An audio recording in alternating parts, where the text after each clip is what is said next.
Well, it all started last year. We were invited over by the Isle of Man government to take back Ernie Lyons's winning prototype Manx Grand Prix bike. It was a 70-year anniversary, and we also took back 5 other Grand Prix from history on the island. And Steve rode Uno Ranch's Mark I Grand Prix in the special parade that we'd done.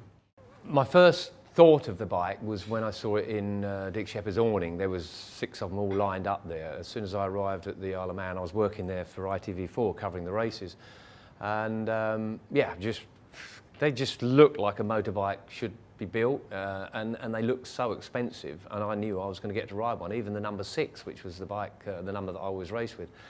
And I kept thinking, I can't believe these are going to go out on the track, because they look just so good. They were absolutely like they were brand new, come out of the factory. And I couldn't imagine how much they were worth. And someone was going to, well, Dick was going to let me ride it around, and John McGuinness was going to be on one, and there was all sorts of people. And we were going to actually ride them the last part of the TT course. So it was quite a special occasion, really. And just thinking back, what it must have been like to have been riding bikes like that back in the days when they were raced. I mean, the track was in terrible condition. There was no safety aspect to it, and arguably by modern day standards the brakes weren't very good and the suspension wasn't very good, and it was just a real treat to ride something of that ilk that had raced around the TT so many years ago and had been rebuilt into such a high standard. It was extraordinary. Yeah, quite surprised. Normally people don't let me ride things like that. We decided to enter a modern Thruxton R in the parade on Monday. And anyway, Steve was on just a normal road bike, and we entered it in this parade, and I was waiting in the winning enclosure for the riders to come back, and when I looked over, Steve's come in 6th, and we worked out that Steve had lapped the island at 109 mile an hour on a road-going bike. Absolutely amazing achievement, you know.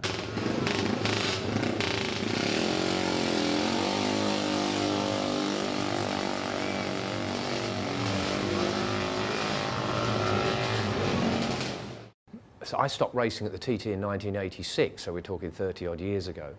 And I've done the odd parade around there. And I have to tell, for anyone that's never had a chance to do it, and not many people do get a chance to do it, having the 37.75 mile course of the Isle of Man closed for you to go and have fun out there on a motorcycle really seems quite illegal. Obviously, if you're in a race, it's normal, but to be able to get on a bike and just go round as fast as you like, there's no one saying slow down, do this, just watch the cameras and watch the traffic lights, you can do what you like. And I hadn't organised a bike, but I had a call from Dick Shepherd saying, look, we're going to have a brand new Thruxton straight out of the factory out there. Do you fancy using that for the parade? And to start with, I'm thinking, well, it doesn't sound hugely exciting, but boy, am I pleased I chose that bike, because it did everything I wanted a motorcycle to do around the course. And as I mentioned before, 30 odd years ago, when I got a 3rd at the TT, I was riding something like an FZ 750 Yamaha, which was a race bike, converted to a race bike. The bike out the production line here at Triumph was better. It had better brakes, it handled better.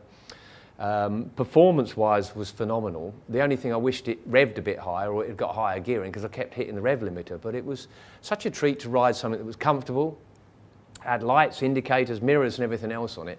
And there was I going around racing against guys on proper race bikes, like the John McGuinnesses and people like that. Philip McCallum were on period classic bikes. Now let me just put this straight, it wasn't a race, it was a parade, but put a race guy on a motorbike round a circuit like the TT, then it becomes a race. Absolutely no work had been done on the bike at all. All we done, I picked the bikes up at the factory. There was 2 bikes that Triumphs had prepared for the classic TT, just commemorative bikes, i.e. they'd done some special paint jobs on the bikes. One had a chrome tank and one had a painted tank to commemorate the Mark I Grand Prix and the Mark II Grand Prix. And just little bits and pieces. We'd put the little Grand Prix Triumph logo badge on the crankcase, silly little things like that. The bikes had no fairing, even the suspension was just as it came from the factory. All we'd done was put air in the tyres, fuel in the tank, and as I said, you know, Steve came in at that sort of speed and I was just absolutely amazed.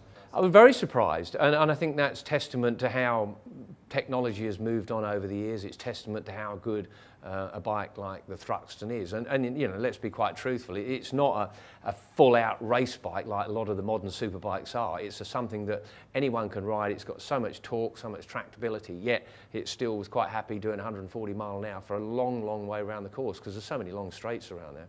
And it was a real treat because, as I say, some of the guys on purpose-built race bikes had more top speed, but around the corners and on the braking, the old Thruxton did the job. So did the old boy riding it.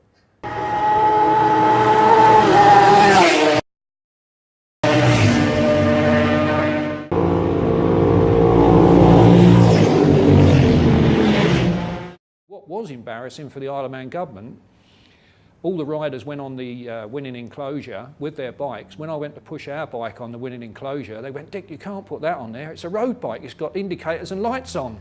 So they wouldn't let me put it on the winning enclosure. I have decided to never really grow up. What's the point? While you can still do things that you used to do, you never take the racer out of a racer. And it's such a dream to get on a great motorcycle and ride that beautiful course. The sun was shining. There was also thousands and thousands of people on the course waiting for the main races that one had been before and one after.